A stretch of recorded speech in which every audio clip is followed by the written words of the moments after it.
Hey, girl. Hey, welcome to this unapologetic collaboration. And I am so excited because it's with me, Jeanette Peterson, and Patrice Malloy. And we are going to talk about all the things concerning AI, finances, wealth building, business operations and systems. Also, what unapologetic means to both of us because we are Mhm. two unapologetic women. And I'm excited for all of it. So, Patrice, Yes, uh, ma'am.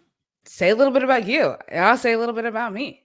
Absolutely. So, first and foremost, thank you for that introduction. I'm super excited to be here with this collaboration.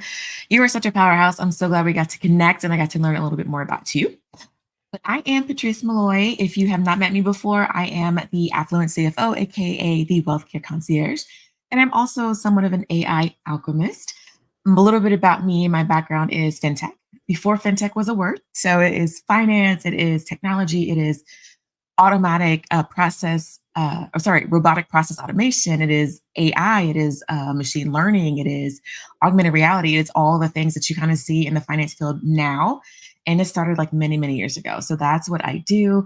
And in my free time, when I'm not, fighting crime, I support women in building businesses that are sustainable, scalable, and saleable without burnout and overwhelm because we are leveraging the power of AI to essentially multiplicate ourselves so that we can do all Yes. the things without actually physically having to do all the things. I love that because I'm a homeschool mom. Like I don't have time to do all the things. And there's something about repeatable tasks that I just loathe. I cannot stand them. Mhm. Dishes, laundry, like any of that. I don't want to do any of that. So it's the same with my business. If I can figure out a way to automate all of these emails, I'm going to do that, not because I'm lazy, but because I like the puzzles. I like the Mhm. complex problems. I like solving that. I don't want to do the easy stuff. My brain is not made for that. I just can't handle it. It gets overwhelming and I'm like, I'm out. Seriously. Listen, I love that you said that. If you like it, I love it because I'm not one for the whole redundant administrative tasks either. Not that it's like beneath me, to say, but it's like, listen, that's not a good use of my time. It's not an income producing activity. It's not something I can do to spend more time with my family and my loved ones. I need to get those things off of my plate. So I love that you mentioned that. Random side note, I said multiplicate. I meant to say duplicate and or multiply. So let's just Yeah. don't come for me, y'all. I knew what y'all know my heart. You know what I was trying to say. Yes. So I come from tech also. I come from cybersecurity. So I came from like a networking background of trying to connect computers over long haul communications and trying to fit things together and making sure that the puzzle pieces were always there and you're not losing Mhm. any data, data management, data keeping and making sure that nobody's trying to steal your data, right? But AI and machine learning was always something that I didn't exactly understand as much because it's not something that I did. It was all like the connection, not Mhm. the words and communicating with the computer and telling them what to do, right?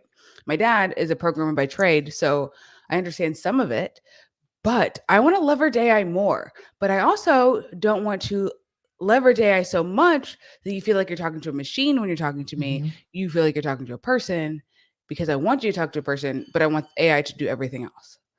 Mhm. So how do you do that? Like how do you like automate everything except for the human part of who you are? Is that hard for you? So I'm going to say no. And I love that you actually brought that up because that's the one thing that people are afraid of, it seems, right? That AI is going to take over, it's going to take their jobs, it's going to do all these things and replace them. But the reality is, we're unable to be replaced, right? That human element, that touch, that connection, that ability to connect with one's soul, right? With your words, with your facial expressions, with your actual physical touch is something that artificial intelligence just does not have the capacity to understand. So I don't think that that's an issue, or I have not seen that as an issue, I should say, for over the past 20 something years, right? Before it was launched to the public. The thing is, you can absolutely prompt the artificial intelligence to sound like you. So, for all my ChatGPT users and all my lovers of things like Perplexity or Copilot or Gemini and all the things, you have to understand how to prompt the actual artificial intelligence piece because it's learning you. And as you feed it more information, as you talk to it, as you let it see some of the things that you've written or your bio or your resume or, you know, trainings or live presentations that you've had, it's going to start to learn how you operate and then it's going to start to speak like you essentially on your behalf. So you have to be very mindful and intentional about the way that you prompt it and that you teach the way it should talk. So that is one way I think you can absolutely still have that element without worrying about it sounding robotic and, um, lifeless, if you will. But you can absolutely do it. What is your favorite prompt to use with ChatGPT to like Mm, learn more about your voice? Because I will be like, all right, ChatGPT, make this yes. sound like a sassy millennial woman, and it gets closer. Uh-huh. But like, what are your prompts that you use? Oh my god. So there's a couple things. So there's this thing on the actual ChatGPT like profile or account that says custom instructions. Have you ever seen that? No, this is You can new. customize it. I'm Yes. So writing this one of the down. things, yes, ma'am. So I'd highly recommend, and we can absolutely do a training where we do this like live, right, in real time, where I show you what happens. But you can put things in there, like I mentioned, your bio, how you want it to address you, how you want it to sound.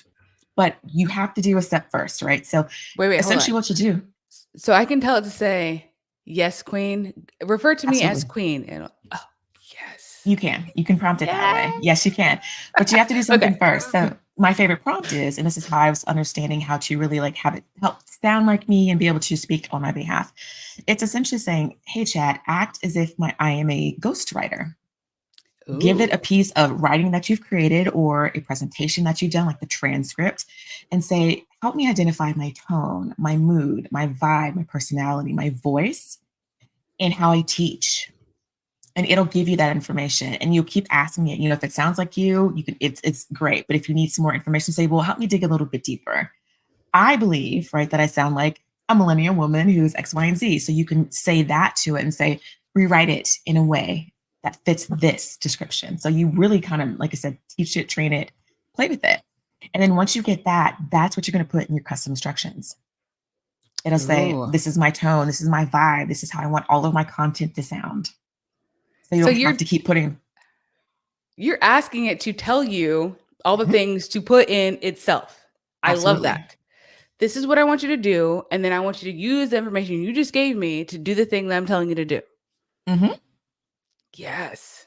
That's And when it's good. in your custom instructions, thank you. You don't have to keep rewriting the same prompt. It's already there. It's learning. And the more that you start to write and create with it, it essentially thinks for you, right? So it's like there's another thing called Mia. You can actually talk to chat. So if you download an extension called Mia on Chrome, you put your microphone on and say, "Hey Mia," or chat or whatever you want to call it.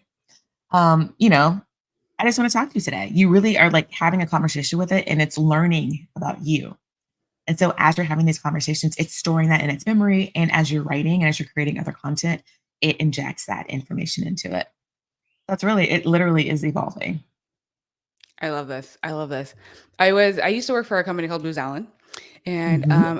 everybody in Booz Allen is like tip of the spear. Like they're all like learning new things and always trying to like innovate. And so one of the guys that I used to work with, he went from I don't know what he used to do, but then he started going into machine learning and augmented reality and Mm.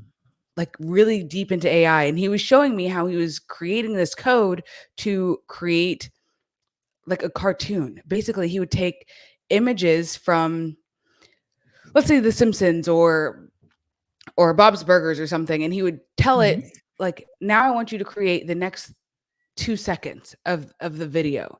And it would learn and it would create the next 2 seconds of what it thought it should be next. And I was like, Uh-huh. "Yo, that is legit. Like you are creating a cartoon essentially based on the information that's already had to create something new." Hmm. I was like, this is interesting. This is the tip of the spear. Yes. This is like the new frontier of information technology and how things can be. Hmm. I love that. I love that. Yeah. Oh, So girl, when that you're was so using poetic. say what? I said that was so poetic. I love how you just said. So when you're using AI with Mhm. finances, do you use it to like um is it like trying to figure out what's next on the plate or is it like well, how do you use it with finance? So there's a number of different ways. So first and foremost, most people are already using it with finance. If you've logged into your bank account and you see a chat bot that's talking to you, that's artificial intelligence, right? It's been fed a whole ton of data, information, inputs, insights, And it's essentially use that data to be able to respond to you. So you're using artificial intelligence already. From my perspective, some of the things that I'll do is take really large data sets and say, hey, based on this information, based on historical trends, help me come up with a plan to help them move forward, to help them grow by, 27% over the next 2 to 3 years. So you can use it that way. If you're not very familiar with finances and how to do accounting and bookkeeping, although I highly recommend that you don't do it by yourself, you can ask artificial intelligence or chat or something else to take information that you have, like your profit and loss statement or maybe your balance sheet, and say, hey, based on this information that you see, where are some of my leaks?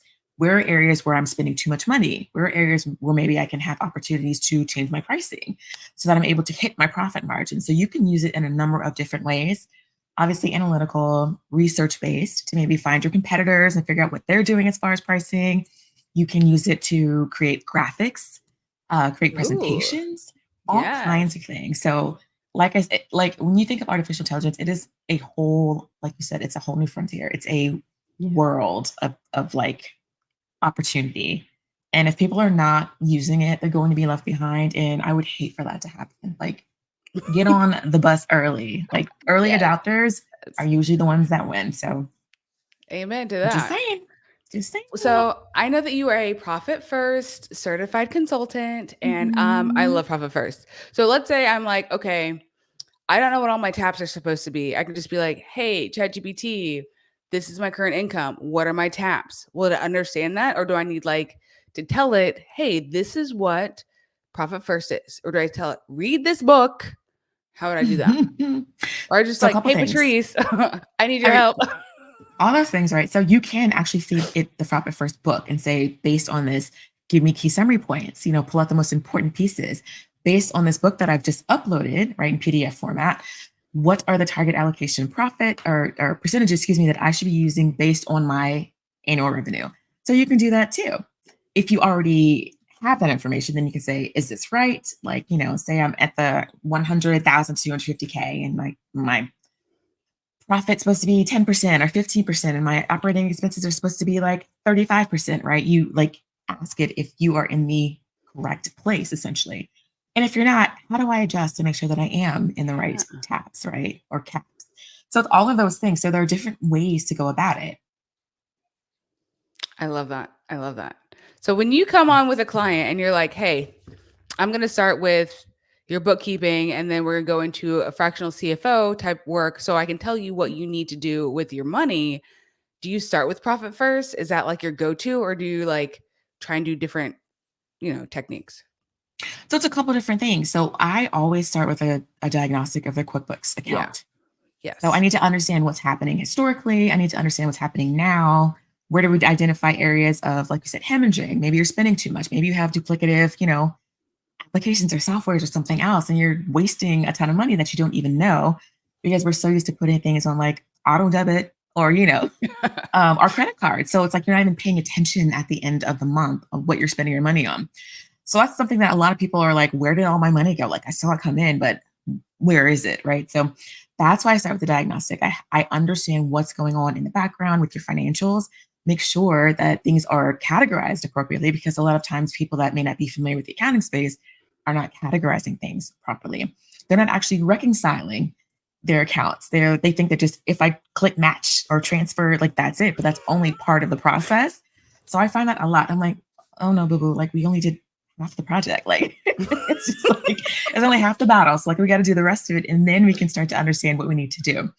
So it's a process, and everybody's in a different place, right? So it's unique to that particular person. It's unique to their goals and dreams, and then we craft a plan based on that. I love that. I love that. Thank you. Because that's kind of like where I come from too. Like I have to first analyze what you've got going on. I can't give you a solution if I don't know what the problem is. I need to figure that out first. Let's see where the problem is, and then we can come up with a holistic solution. But first, we got to get in there. And like Yes. I use the word audit because I'm just like super like pull up my nerd glasses and say those words, but people don't resonate with that word audit. But really it's just like I want to see what's happening here, get a lay of the land so that way I can help you be better and stop, like you said, hemorrhaging in the places that you're hemorrhaging. I love that. I love that. So I do business systems, right? I love operations. I love the holistic part of it. I am like a top down view of everything. And I know Mhm. enough about most of the pieces to get you guided into a specific area over things. But I'm not an expert at every single part of it. But I am an expert at automation and delegation. Like, what can we delegate Mhm. and what can we automate? Because I don't have time for that. Like, I don't have time. I like to be, we talked earlier about um, German culture and like how efficient the German people are as a whole. I lived, Mhm. for those of you who don't know, I lived there for a couple of years when I was 22, 23, 24-ish. And I saw this was like a pivotal part of my brain coming together, right? As like solidifying in all the things. And I was like, okay, these people just have roundabouts because a stoplight or a stop sign takes too long. Let's keep people moving. And I saw the highway Yes. and the Autobahn and I was like, oh, they don't stop the Autobahn if there's a like a thing that's happening. They just take out a piece of the ground and put a new piece in when the ground is messed up because they don't want to repave the entire pavement. And I was like, this the way they do it, like their culture is that of efficiency. How do we make people Mhm. get to where they need to be faster? Like have less drag on everything. And I was like, I want to learn how to do that. So I'm like, I homeschool. I am active in my church. I'm active in all these different a Girl Scout leader, blah blah blah. Like I don't have time to do all the nuanced things that have to do when you're running a business. So I was like, how do I do this faster? How do I do this more efficient? How do I do this without having to take 5 hours to upload this email and send it out and blah, blah, blah. I'm like, no, I got to figure this out because I don't have time for that. So I'm not going to be lazy, but I'm going to be strategic and figure these out. So I love the systems that were put in place to help a business go faster. And I feel like that's Yes. also what you do. You're like helping them get the money faster and more Mhm. efficiently. And I love that we both have that in common. Thank you. Can you? So I love the fact that you said top down, first of all, because a lot of people are doing bottom up type of work. And it's like, no, you can't see everything from the bottom because you don't know what's happening at the C suite or at that level anyway. So you need to start at the top. So I love that you mentioned that. So can you just tell us a little bit about your audit? And I know people don't like the word audit, so I actually say comprehensive review or analysis. But it is, or diagnostic, but it is essentially an audit, right? You have to understand what's going on. But can you tell us a little bit about how you would work with a client as they come to you? What's like the first thing that you do? What is the first thing that you peek behind? How do you work with them after you identify all of those areas in which you find a room for improvement, et cetera? Like walk us through your process. So I've worked in the back end of a lot of seven-figure businesses. And so I created this thing I call the seven-figure systems heat map. And it goes Ooh. through several different sections of life that people are doing in their business, right? So it's like business, finance, marketing, but also relationships, health Mm. of a person because people don't realize that when people are making seven figures, they have changed so much about who they are as a person from six figures to seven figures. So let's figure out how to get your mindset there also, because if your mindset's not there, you will never get to seven figures. I don't care how hard you grind, it's just not going to happen. So Mm-mm. like I think it's got about 35 questions and it's got like all these different marks where it says yes, no, whatever. And you go through there and we look at, okay, is it your operations that needs the most work? Is it your sales system that needs the most work? And so we start there because I need to know all the things. And then I need to see inside your business because that's how I operate as a visual. So I'm like, okay, what Mhm. does your Google Drive look like? What does your convert kit or your active campaign look like for your emails? I need to see your flows. I need to see all of these things because that's how I understand and can help you. I use a program called Go High Level. It's a white label Mhm. and it's called Funnel Gorgeous. And I need to see all of that inside there. I need to see your websites, I need to see your funnels, I need to see how people are accessing your programs and your courses. What happens when somebody accesses your course and they don't pay anymore? Like I need to Mm. know all of that. Where are you dropping the ball? Because I can't help you get all the balls in one order if I don't know where the balls are being dropped. So we start there and then we kind of rack and stack. What is the most important right now?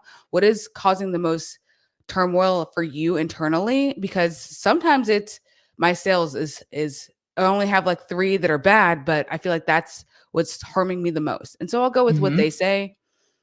for the first one because they need to get that quick win. And then I'm like, okay, we got your sales system in place. Now let's get your operations in place so we can hire more people. Let's get Yeah. let's get these things in order so that way you don't have to worry about any of that. And we're building a well-oiled machine here because I want everybody who comes in contact with me to have a scalable, sustainable 7-figure business. That's what I want. So that way we can, like we were talking about earlier, we can Yeah. give more, we can affect the kingdom. Me personally, I can't go to Africa and be on the front lines, but I can send some money. I can supply Mhm. some goods, and I can't do that if I ain't got no money. My good looks is not going to get me through the Walmart line. Okay. That part. Oh my gosh. I love that you said that. Okay, so funnel gorgeous. Our oh, I forgot what her name is, but came from the ClickFunnels world, right? Julie? Is it Yes, Julie? yes. Yes. And her partner. Okay, it's like I looked at them a long time ago. But yes, Go High Level is incredible. So when you're in the Go High Level, what kind of analytics and data are we looking for to make sure that we are getting those balls in Ooh. order? So the first thing I look at is like, are you actually utilizing your CRM like correctly? Hmm. Do you have a pipeline? Do you know where all your sales are? When was the last time you contacted those people? Are they qualified? Do you know if they're qualified? And a lot of people are like, I've got 800, 700 people in here or more, and I haven't talked to them in years, and I'll send them emails, but I don't know if they're even qualified anymore. I'm like we need to go back to that process of, is this a qualified lead? Because I don't want you sitting in the DMs talking to these people and getting to know them and wasting your time because they're never going to buy. And I don't mean Mhm. that in like a harsh way, but fact is fact. If they're not going to buy, I don't want to waste time getting to know them if I can't help them. And it's more of like a Right, help thing, not like right. they're not going to buy, but also I can't help them. They don't have the income, they don't have the mindset, they don't have the whatever I need them to have in order for me to help them. They need to go somewhere else. Maybe I could be like, "Hey, that's great. I need you to go see this person first before you come to me, okay? I Mhm. need you to go hang out over there." So that's kind of the first thing I do is I look at their pipelines, I look at their automations and see when the last time they were talking to people were Mhm. and just really get a hold of that because I feel like if you're not contacting people, you're not making money, you're not having leads, like active leads generation, then you're having a hobby, you don't have a business. Mm, mm. Can you say it louder for the people in the back? 'Cause listen, I'm like, yeah, don't you the messenger, but you got an expensive hobby, honey. Right? That's what you got. Yes, I love that you said that. And I also love the fact that you said you have a holistic approach. I do that too with clients because just like you said, it is a mindset thing. It is Yes. a spiritual thing. It is a Yes. physical thing. When we are Yes. not feeling well physically, it's hard for us to show up in our business. We cannot build breakthrough businesses if we are not our best self. So I love that you said that. And then also that like financial wealth, right? And I call that my wealth care framework, but like you have to have a certain mindset. And when we are bogged down by maybe stories that we were told or things that we grew up in or money trauma, because many times people have trauma that they may not recognize or they may not want to admit. But the reality is, a lot of people can remember an instance when they were like, oh, either it's okay for me to have money or it's not okay for me to have money. And then we kind of live lives based on that. So I love that you talked about that holistic approach. I think it's so important for people to understand that because you still have to have balance, even though I know Yes. work life balance, right? And corporate was kind of like, not a real thing, but you have to be able to be with your loved ones, right? Because what's the point of building a business if everybody hates you at the end of the day? So it's like, how do we do that? How do we create that balance? How do we still have the impact and the joy in our business, but also be able to like have that overflowing for our family and show up for our family? I know Yes. you know, girl, after building a business all day, you're like, huh? Like, don't ask me not another thing Yeah. because I've Don't already touch made me. 367,000 decisions today. Right? I don't care what you want to eat for lunch, get you some McDonald's. It's like, Yes. Yes. Figure it out. Can't do it. yes, please. Yes. So again, when we talk about automation, I think it's very important because that is a way or an avenue for us to be able to take some of those mundane administrative like things off of our plate so that we don't have to focus our attention on things that aren't allowing Yes. us to operate in our zones of genius and brilliance. Yes. Mm-mm. Yes, yes. I love this. Okay. One of the things we also talked about is why it's important to have these systems and processes and procedures in place, especially for those who want to build those amazing 7+ figure businesses. So, what is your take on that? Why do you think it's important to have those in place? Oh man. So in January, I moved across the country. So we lived in Missouri. We're a military family. I served, and my husband is still active duty. And so during that time, I was not in my business every single day, right? Things were still Mhm. happening in my business, but I could not be in my business every single day. And then one of the ladies that was working for me said, "Hey, I need to go back to what God is telling me to do, and I need Mm. to step back from your business and focus on mine." And Mm. if somebody tells me something like that, I'm never going to be like, "Oh no, you can't do what God told you to do. You need to work in my bit." Like, who would I Mm. be, right? That would be very incongruent with everything that I'm saying. So I was like, "No, please. I love you. Please follow God over anything else that anybody ever tells you.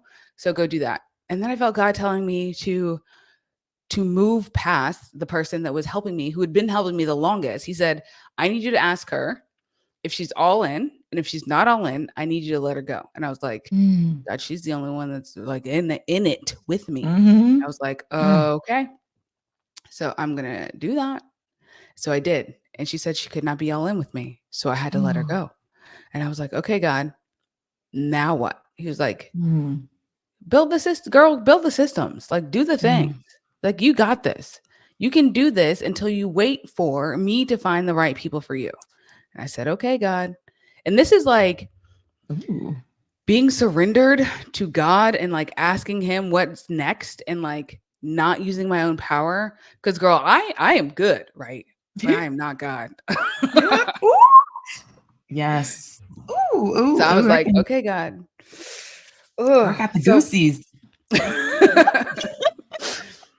So we had to drive from Missouri to California, and it took us with kids about 7 days. Oh. It took us a long time. Okay, so in the car, we would do like 4 or 5 hours a day in the car, but I mean, like, we would do slow because we got the kids and they're young and we want to see the things, right? I Mhm. hope we never do this again. So let's go see all the things while we're out here. Oh. Um, but I say all that to say that when I built those systems, my business did not stop. And Mhm. in fact, it grew. So I went Mm. back to, what do I need to do to move the needle in my business? What can I automate? A lot of the things that some of my admin were doing, I automated those processes so I didn't even need her anymore.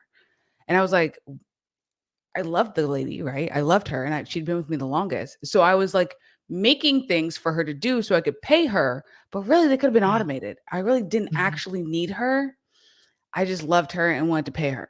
But God said, "No, you're not doing that no more. You're being a waste of my gifts that I'm giving you and a waste of Mm. my money. So stop doing that." And I said, "Okay, God. Yes, sir." Oof. Oh, So I say oof, that to I love say that. you can do more with less if you automate a lot of the things and you systemize a lot of the things that you don't even need a person to do necessarily. Yeah, that is so beautiful. So a couple things I took from that. So one, with the caveat of automating, I think automation is incredible, but let's not automate things that don't work. Let's make sure we're automating systems, right, that do work and that actually give us the results that we're looking for. That's the one thing. When you talked about surrender, I love that you said that too, because God is always talking to us. He's always presenting opportunities, and he has a God of provision and abundance and increase in growth and all the things. And I think that a lot of times too, we feel like, I got this, God. Like, I can handle it. Thank you, appreciate you, but you can you can fight a little bit later, right? And I know I've been guilty of this too, but I'm like, wait a minute. I have to surrender. When we do surrender, it has to be a full surrender, right? Not just like Yes. partial. And I know I've been like, oh, did I fully surrender? And I've had to like tap myself on the hand a little bit too, like, okay, girl, you got to just because it's like, all right, Lord, just I give it all to you. I give Yes. it all to you because mm, I don't have the capacity to understand all the things that you already know and have designed for me. So I feel you on that surrender. It can be challenging, but it is something that is necessary, especially if you're going to take that step towards the next phase of your transformation. So I love that you brought that up too. Mm. It's it's the single-handedly hardest thing I've ever done, especially because I feel like I'm a high achieving individual. Like I can do a lot Mhm. of things. I have the capacity to do a lot. And I had to realize, but I can do even more if I let God take over a lot of the things and I'm not worried about these things. And if I'm following God's obedience by doing this business, homeschooling Mm. my kids, God is going to have to, he gonna have to show up. And if I let him show up, I can rest more and I can be Yes. okay with, taking days off and like doing it by myself for a season or whatever Mm. that looks like, right? Like it's Mhm. just so much better if I come from a place of this is God's business. He has to provide all the things and it's not on me. If I'm obedient, I'm doing my job, the income, the people, the things, the connections, that's on him. I'm just going to keep Mm. walking calmly. I'm not running, I'm not rushed, I'm not like coming out like I need to have this because Yeah. that's where I was coming from. And that energy is not fun. It is not. It is not. It's I tell you, instead of being magnetic, it's repelling to people. People can feel that like Yes. anxious energy. And then we're not supposed to be anxious. As No, God's you're people, we not. are not supposed to be anxious. So listen, been there too, girl. Had all those sleepless nights. Yes. It's like, Yes. ooh, Lord Jesus, please take this wheel, honey, because I just cannot. Yes. I love that you said that. So another thing we talked about was, oops, uh, what does unapologetic affluence Yes. mean to both of us? Would you like to Yes. start with what your definition of unapologetic Sure. affluence is? So I come from this place of when my podcast is called Unapologetically Unstoppable. Right. And when I came up with that name, it was all God. And I was like, okay, what does this mean? What does unapologetic mean to me? And what does that mean for life? And I was like, okay, Mhm. unapologetic to me means I'm going to go after whatever God is asking me to do full force, 100%. Mhm. Like if anybody else is a naysayer, even my mama, I love her to death. But if she's like, I don't understand what you're doing, that's okay, mama. This is my mission from God. Okay. This is Mhm. what God told me to do. You don't have to understand. Ooh. You don't even have to like really support me. I just need you to know that I'm going to do it. And that's just what's Mm. going to happen. So being Mm. unapologetic to what you're called to do and saying, I don't care what anybody else thinks as long as I'm making God happy. Like, obviously, like I want my Ooh. husband to be on board. And if he's not, we're going to pray through it. But I still know what God is telling me to do. Okay. And Mhm. then the unstoppable is like, let's build an unstoppable business where it is rock solid with operations and systems and anything that you're supposed to do and building it so that way it cannot be torn down because it's built on a firm foundation of God and systems. Yeah. Mm. Like let's build that. Mm. Yeah. Sign me up, honey. Sign me up. And so when I met you and you were I like, love "Yeah, I that. I do love that. unapologetic affluence," I was like, like yes, let's be unapologetic together. Let's. What does that look Yes. like? Let God. This is a God connection right here. Absolutely. Oh my gosh, I love that. That is so, so, so, so good. I love that. Unapologetic for me too is we talked about this a little bit, but like a lot of times women, especially women of color, other, marginalized groups, we are taught that we are supposed to be meek and humble and modest in our desires and in our goals. And some people are told not to even have goals because there's no Yes. expectation of you to be successful. And I think that that's such a, it's so detrimental to us because women are some of the most brilliant beings on this earth. They are resourceful, they are intelligent, they are just incredible, and they make things from nothing. Very much, I would say that that's a skill that was, you know, brought from God. He's given us Yes. that skill, that Yes. resourcefulness to be able to do that. To essentially make something out of nothing.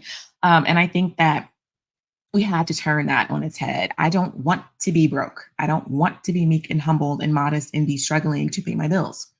I want to have all the money. I want Yes. to have all the wealth. I want Amen. the opulence. I want the luxury. I want the income and the impact because I want to be able to give from my overflow. I want to be able to do my tithing. I want to be able to tithe $250,000 a year. That's on my Yes. goal. That is on Yes. my board. Tithe Yes. $250,000 a year, be able to give to causes that I think are important for the forward movement of women as a whole. I think it's very important for us to understand the importance of finance, not just, how to manage your bank account, but how to build wealth by leveraging other people's money, by having diversified portfolios, by building multi 7, 8, 9 figure businesses. Because Yes. by Yes. building those businesses, we're able to employ people. We're able Yes. to change the economy. We're able to shift the community. So it's all of those things. And then the affluence is, I do not feel bad about being wealthy because one, it wasn't handed to me. Two, Yes. I do incredible things with it, right? And I want other people to be able to do that too. What is your kingdom cause?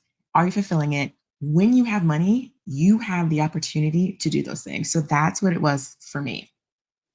So Yeah. yes. Ooh, I Yeah. love I love this. all that. I'm Oh. actually God has put on my heart. I don't talk about this very much because I don't know why. I just because it's not fully formed yet. That's why I don't talk about this much. Mhm. But God has told me to create something called All the King's Women to Ooh. empower, to give them the skills to create bigger, bolder businesses because of exactly what you just said. When women are in the places where we can influence things, Mm, we just think about different things than men do. I'm not a we man do. hater. I love my husband. I can't live without him. But the things that I think about are not the things that he thinks about. He'll think about Mhm. like, "Oh, babe, we got friends coming over. I need to clean the gutters." I'm like, The "We need to clean the gutters. toilets." Like, what about the toilets? What about the floor? What about the can we vacuum first? Like, ain't nobody looking at our gutters, okay? Like, okay. But, like, really though, like, I think about different things. I think about, like, how can I help feed them? How can I make them feel warm? How can I make them feel and more empowered? But he just doesn't think about those things because that's not how he's wired. So when women Mhm. have the money, we can Mm, affect change in a bigger, bolder way than it can if just a man has money. That's why we need to absolutely. create a seat at the table, but we can't do that if we don't have money because men think that if we don't have money, we don't deserve a seat at the table. So we need Mm, to create the table, get the mhm. money, and invite them to the table. How about that? Let's create our own table, Ooh. invite them to the table. Okay, this is our table. We've got the money. You are more than welcome to sit here, but we are running this table. Do you understand, sir? Okay, thank you. Oh, I love that you said that because I talk about that, crafting my own beautiful mahogany table where everyone else can sit. Y'all can come sit with us.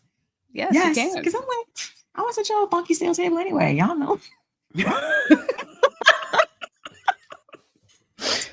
They're in mostly in no shade because they have No clearly shade. found something that's gotten into their place, but it's traditionally older Caucasian men, and they Yes, don't necessarily understand some of the complexities that other people face. they Right. don't So I think it's very important, like at you all. said, to have women at the table because we do things with wealth. We are giving, we are thinking about the global community more so than just our household or what we can do. Right. So yeah, I love that. All the kings. Ooh, girl. Yeah, God is bringing it out. I'm Mm, just being obedient with whatever that is going to be, and I'm here for it because it is. I love that. Even the statement is powerful. I didn't come It up with that. That was is. all God. That was all God. Oh, oh. You know, yes. I love that. I love that. You know, I feel like we were destined to meet. We were ordained to meet because Yeah. I'm working on mine too, which is called Fem and Fortune. You Ooh. talked about the same thing, building the wealth. How do we do these things? How do we strategically hit the shortcut to going Yes. from, founder, which is nothing wrong with founder, but we want to be profitable, like Yeah. brilliant strategic CEOs of Yes. enterprises. That's what we want to Yes. do. Ooh, Yes. girl. I can just feel like my spidey senses are tingling. I feel like all the things can happen. Oh, I love this. Okay. This has been such a good conversation. I think that the listeners are going to appreciate what it is that we have let them think about, what has been sparked in their minds, in their thought processes, and hopefully in their hearts too, as far as what they can accomplish and what they can achieve. As we close, what would you want to leave our listeners with?